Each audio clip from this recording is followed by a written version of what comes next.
All right, Tim, one here I just want to quickly touch on. Are you able to come up with measurements for GPU coil whine besides just decibels?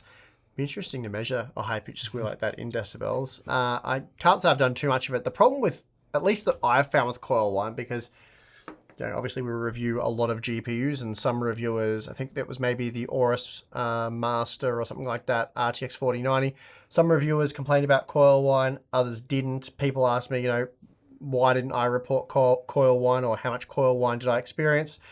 And I think with coil whine, it's not necessarily something that affects all products, or it could be that it depends on the power supply, the quality of the power that's being fed into the local area, stuff like that. Because I've set a friend up with a computer before he played Apex Legends, took his computer home, and he rang me up and said, the coil whine is horrific. It is so loud.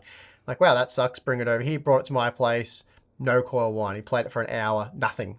But he lived in an old estate.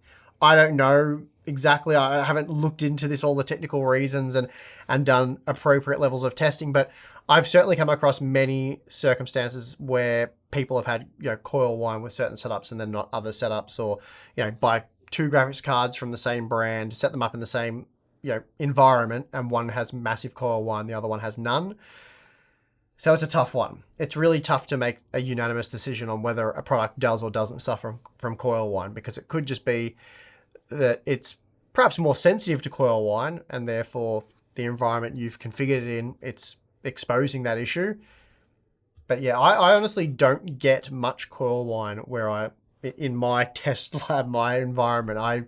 I hear and see, hear coil whine very rarely.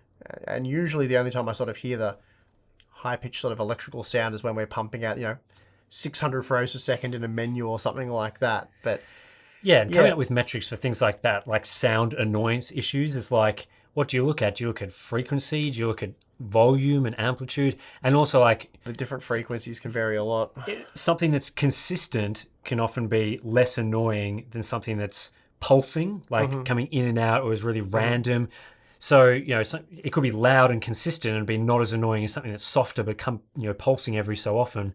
So it's very difficult to quantify those sorts of things, in my opinion. It's definitely a problem, but yeah, sort of nailing it down where you can do some sort of reliable testing on it, I think, is just about mission impossible.